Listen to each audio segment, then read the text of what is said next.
mereka-mereka yang terlalu haus dengan kekuasaan, dan kadang-kadang kekuasaan itu hendak dibeli, hendak diatur, hendak dikendalikan oleh kekuatan-kekuatan lain, kekuatan-kekuatan di luar kepentingan rakyat. Nah, ini yang bisa mengganggu, bahkan merugikan suatu bangsa.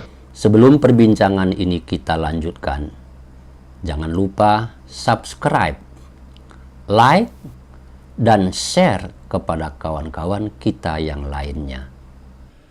Assalamualaikum warahmatullahi wabarakatuh. Allahumma salli ala nabiyil hashimi Muhammad wa ala alihi wa sallim taslima. Kawan-kawan yang saya hormati, seperti yang sudah kita bahas pada video terdahulu, untuk memenuhi kebutuhan pokok manusia, orang lalu bekerja, istilahnya mencari makan. Ketika orang mencari makan, maka dia bertemu dengan orang lain yang juga mencari makan. Sama-sama mereka ingin memperoleh hasil, mendapatkan makanan yang dia inginkan. Karena orang yang bekerja untuk mencari makan itu jumlahnya banyak, akibatnya tentu terjadi persaingan, kompetisi. Masing-masing ingin mendapatkan sesuai seperti yang diinginkan. Nah, menghindari jangan sampai terjadi satu sama lain saling mengalahkan, orang yang bekerja mencari makan itu membuat kesepakatan atau membuat peraturan agar kita tidak saling merusak satu sama lain, tidak saling mengganggu. Itu awal terbentuknya etika atau etik mencari makan. Di zaman modern disebut sebagai etika bisnis atau etika profesi. Di pasar-pasar umpamanya, kita temukan para penjual, para pedagang, para pelaku pasar itu satu sama lain saling menghormati eksistensi, posisi masing-masing. Meskipun yang dijualkan sama-sama menjual jeruk umpamanya, sama-sama menjual beras. Mereka saling menghormati, menjaga etik untuk tidak saling menghancurkan.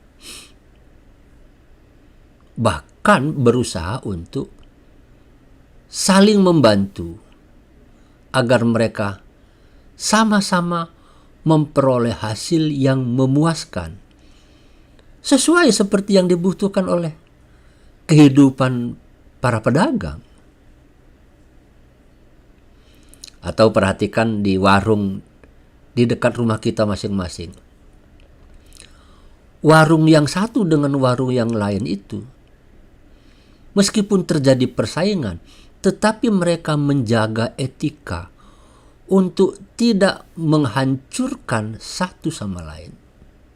Lagi-lagi, pengennya sih sama-sama untung, sama-sama sukses. Banyak contoh di berbagai kalangan masyarakat itu diterapkan dan berhasil. Orang bekerja di sektor pertanian, di kebun, sama saja begitu. Orang yang bekerja di perkantoran, demikian juga.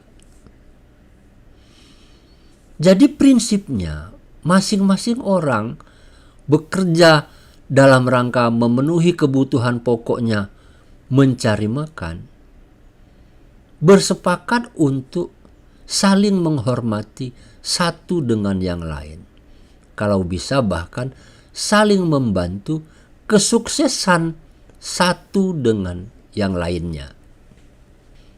Sejarah sudah membuktikan demikian. Kawan-kawan sekalian, yang namanya manusia ada saja yang mempunyai karakter yang berbeda, memiliki sifat yang lain. Sifat yang bagaimana? Sifat ingin lebih. Sifat ingin lebih itu bisa dimulai karena ada rasa khawatir terhadap kondisi dia sendiri pada hari ini dan kekhawatiran terhadap keadaan dia pada waktu yang akan datang. Karena dia memiliki sifat kekhawatiran terhadap dirinya sendiri sesungguhnya, maka dia berusaha untuk bagaimana memproteksi, mengatasi kekurangannya itu. Lalu dia melakukan kolaborasi dengan orang lain yang kira-kira bisa membantu, mendukung kemauan dia. Orang lain itu bisa jadi orang yang mempunyai otot yang kekar. Dia mengandalkan kekuatan fisik. Tapi ada juga orang yang mengandalkan ilmu pengetahuan.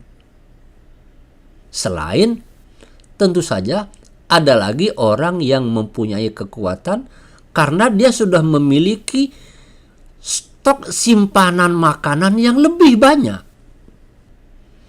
Nah, antar mereka ini lalu terjadi kolaborasi.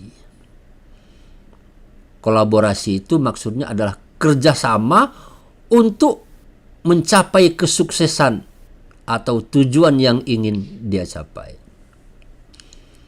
Tujuan yang ingin mereka capai itu sesungguhnya tidak lain adalah memonopoli, menguasai seluruhnya sehingga ada jaminan masa depannya yang lebih baik.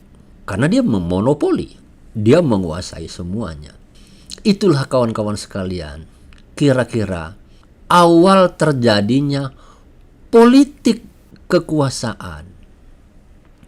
Makan menjadi pintu masuk bagi manusia untuk mengumbar hawa nafsunya, menyalurkan keinginan-keinginan nafsu biologisnya, dan itu tidak punya batas. Di masyarakat kita di Jawa umpamanya muncul ungkapan wanita, harta, dan tahta. Segitiga sama sisi, tiga komponen yang berkolaborasi untuk memperoleh dan mendominasi salah satunya. Ada orang yang lalu karena ingin menjaminkan dia punya harta, maka dia membutuhkan wanita. Wanita juga demikian. Karena dia membutuhkan harta, maka dia mendekat dengan yang punya tahta. Dan yang punya tahta juga merasa karena dia tidak pede dengan kemampuan dia berkolaborasi dengan yang punya wanita dan yang punya harta. Di sanalah pentingnya menahan makan, mengendalikan nafsu makan. Orang yang sukses mengendalikan nafsu makannya, dia juga akan dapat menahan, mengendalikan nafsu berkuasanya. Jadi dia punya efek mengendalikan nafsu berkuasanya. Semoga perbincangan singkat ini menginspirasi dan menjadi pemikiran bagi kita untuk meningkatkan kualitas diri kita di hadapan Allah dan di hadapan manusia, sekaligus juga menjadikan kita mampu mengendalikan nafsu yang memang diberikan oleh Allah Subhanahu wa taala, tetapi nafsu itu bukan untuk diumbar, melainkan dikendalikan. Terima kasih. Wassalamualaikum warahmatullahi wabarakatuh.